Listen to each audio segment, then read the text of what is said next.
ဆင်းရဲသားဘဝမှာဘရာဇီးနိုင်ငံရဲ့ချမ်းသာဆုံးဘောလုံးသမားဖြစ်လာခဲ့သူနေမာဟာအချိန်တုန်းကကမ္ဘာဝင်ငွေအကောင်းဆုံးကစားသမားတူဖြစ်ခဲ့ပူပါတယ်။ဒီကြပြောရမယ်ဆိုရင်တော့လွန်ခဲ့တဲ့9နှစ်တုန်းကနေမာက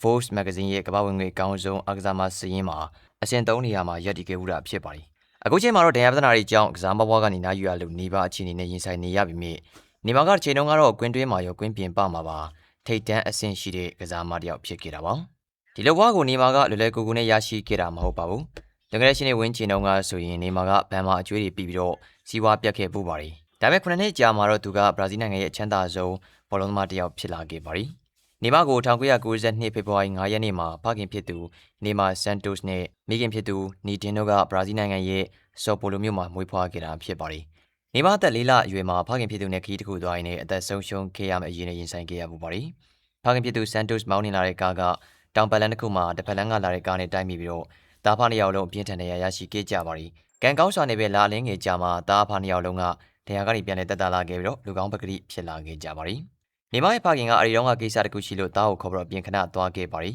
။မိုးရီကလည်းတဲနေတဲ့တောင်ပတ်လန်းရောက်တဲ့အခါမှာတော့ကားစီးကမြန်ချင်းဆိုင်လာတာတွေ့လိုက်ရပါတယ်။ကျွန်တော်ရှောင်းမှုကြိုးစားခဲ့ပေမဲ့ဘေးနားမှာနေရာလွတ်တွေမရှိခဲ့ပါဘူး။မြန်ချင်းဆိုင်ကားနှစ်စီးတိုက်မိပြီးတော့ကျွန်တော်ပဲခြေထောက်ညက်သွားပါတယ်။တင်မစုံရိုးလည်းကျိုးသွားပါတယ်။ဒါပေမဲ့ကျွန်တော်သတိတစ်ချက်မှမလွတ်ခဲ့ပါဘူး။ငါတည်ပြီလားမသိဘူးလို့တွေးမိပါတယ်။ကျွန်တော်တို့ကလုံးနားနေပါတယ်။အဲ့ချိန်မှာနေမကိုတည်ရသွားခဲ့ပါတယ်။သူရှာမတွေ့ခဲ့ဘူး။ကားတိုင်းမိတဲ့အချိန်ကြောင့်သူပြင်ကိုလင်းထွက်သွားတာလားလို့တောင်မှထင်မိပါတယ်။ကယ်ဆယ်ရေးသမားတွေရောက်လာတော့ကားအုပ်ထဲမှာနေမကိုကလေးထိုင်ကုန်မှာကပတ်ပလျက်သားနဲ့တွေ့ခဲ့ရပါတယ်လို့ပြောဆိုခဲ့ပါတယ်။နေမကငယ်ဘဝကိုခက်ခဲနဲ့ဖြတ်တန်းခဲ့ရတာပါ။ငယ်စဉ်ကလေးကဘောလုံးအားကစားမှာပါရမီပါခဲ့တဲ့နေမဟာဘောလုံးကထဲမှာဘောလုံးမကစားရဘဲနဲ့ဘတ်စကတ်ဘောကွင်းတွေမှာသာဘောလုံးကစားရပါတယ်။နေမကဘတ်စကတ်ဘောကွင်းတွေကိုပူဆယ်ကွင်းလို့သဘောထားပြီးတော့သူ့ကိုယ်သူတွတ်တက်အောင်ကြိုးစားခဲ့ပါတယ်။2003ခုနှစ်မှာနေမတို့မိသားစုက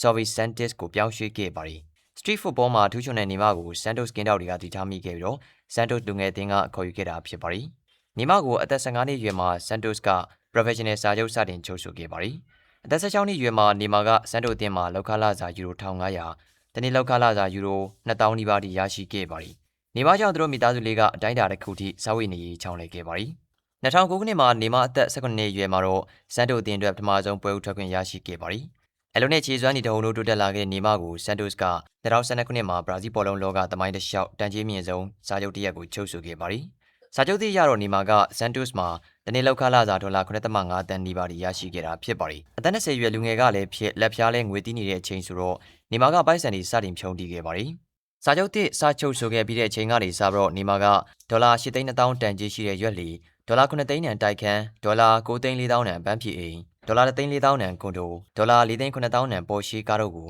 မရှိမနှောင်းဝယ်ယူခဲ့ပါတယ်။ဒါ့အပြင်နေမာကသူ့ရင်ရီစားဟောင်းနဲ့ရရှိခဲ့တဲ့ကလေးအတွက်လည်းတစ်လကို$14,000လောက်ထောက်ပံ့ပေးခဲ့ရပါတယ်။ဒီနေ့ပဲဝင်ငွေနဲ့ထွက်ငွေမကိုက်တာကြောင့်နေမာက2012ခုနှစ်အကုန်မှာစီးပွားပြတ်ခဲ့ပြီးတော့ပတ်စံပြန်ရှာဖို့ကြိုးစားခဲ့ရပါတယ်။2013ခုနှစ်မေလမှာနေမာအတွက်ပြောင်းလဲတစ်ခုဖြစ်ခဲ့ပါတယ်။ဘန်ကျွေးနဲ့နေတဲ့နေမာကစပိန်ကလပ်ဘာစီလိုနာနဲ့တန်ဖိုးမြင့်စာချုပ်တစ်ခုချုပ်ဆိုနိုင်ခဲ့ပါတယ်။ဒီနေ့ပဲဘာစီလိုနာမှာတနေ့လောက်ခလာစာ$52တန်းထိရရှိခဲ့တဲ့နေမာကအကျွေးလက်ဖြည်းဖြည်းနဲ့ကြီးလာခဲ့ပြီးတော့သူ့ရဲ့သုံးညင်ဖြုံးညင်တဲ့စိတ်ကိုလည်းပြင်ခဲ့ပါတယ်။နေမာကကျွန်တော်ကနွမ်းပါးတဲ့မိသားစုဘွားကနေလာခဲ့ရတာပါ။ကျွန်တော်ဘာပဲလုပ်မိဘတွေနဲ့တိုင်ပင်ဖြစ်ပါတယ်။ဒါပေမဲ့နောက်ဆုံးဖြတ်ချက်ကကျွန်တော်ချတာပါ။ကျွန်တော်မိသားစုအမြဲတမ်းပြောတဲ့ငွေတစ်ခုတည်းကြည့်ပြီးတော့ဆုံးဖြတ်ချက်မချနဲ့ဆိုတာကိုကျွန်တော်အမြဲတမ်းမှတ်သားထားပါတယ်။ကျွန်တော်မှအခက်အခဲတွေအများကြီးရှိပါတယ်။သူပြင်တော့ငွေကြီးအခက်အခဲတွေဖြစ်ပါတယ်။ဒါပေမဲ့ဘာစီလိုနာကိုပြောင်းရွှေ့လာတာပိုက်ဆံကြောင့်မဟုတ်ပါဘူးလို့ပြောဆိုခဲ့ပူပါတယ်။ဘာစီလိုနာကိုစတင်ရောက်ရှိပြီးတဲ့နောက်နေမာကဥရောပတဝင်းမှာစတာပလီယာတစ်ယောက်ဖြစ်ခဲ့ပါတယ်။2014ခုနှစ်မှာဘာစီလိုနာကိုဆွန်ရက်စ်ရောက်ရှိလာခဲ့ပြီးတဲ့နောက်မက်ဆီဆွာရက်စ်နဲ့နေမာတို့ကနာမည်ကျော် MSN တိုက်စစ်အတွဲကိုပုံဖော်နိုင်ခဲ့ကြတာဖြစ်ပါတယ်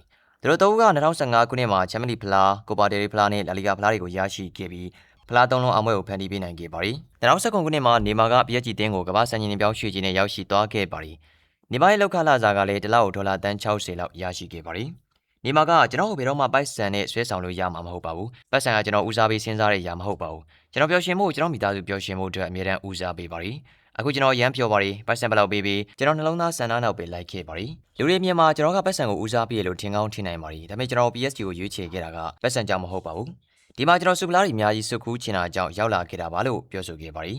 ်နေမာကဂရီတီခဲ့ပါတယ် PSG နဲ့အတူတူ3နှစ်တာကာလတွင်းမှာမပေးဖလားပြည်တွင်းရှုံးထွက်ဖလားတွေရရှိခဲ့တာဖြစ်ပါတယ်ပြီးခဲ့တဲ့နှစ်ကလည်း Champions League Final ထိတက်ရောက်နိုင်ခဲ့ပြီးတော့ဘိုင်မနစ်ကိုရှုံးနိမ့်ခဲ့လို့ဒုတိယနေ့သာကျင်းပခဲ့ရတာပါနေမာကအောင်မြင်ခြင်းနဲ့ကြိုးစားခြင်းနဲ့စိတ်ရှိတယ်လူငယ်ပြည်ပြည်မာရွေးနဲ့ပြုမှုတွေလုပ်ခဲ့ပူပါတယ်ဒါပေမဲ့သူကအချိန်မီလမ်းကြောင်းမှန်ပေါ်ပြန်လည်ရောက်ရှိလာခဲ့သူဖြစ်ပါတယ် နေမာကမိသားစုကိုရန်ချစ်ခင်သူတယောက်ဖြစ်ပြီးတော့မိဘနှစ်ပါးကိုလည်းစိတ်ချမ်းသာအောင်ထားသူဖြစ်ပါတယ်2012ခုနှစ်တုန်းကသူဝယ်ခဲ့တဲ့ရွက်လီရဲ့နာမည်ကိုတောင်မှသူ့ရဲ့မိခင်နာမည်ဖြစ်တဲ့နီတင်းလို့ပေးခဲ့တာဖြစ်ပါတယ်တဦးတည်းသောညီမလေးမွေးနေ့ရောက်တိုင်းမှာဘလောက်ပဲမအားပါစီမရောက်ရအောင်သွားတဲ့သူလည်းဖြစ်ပါတယ်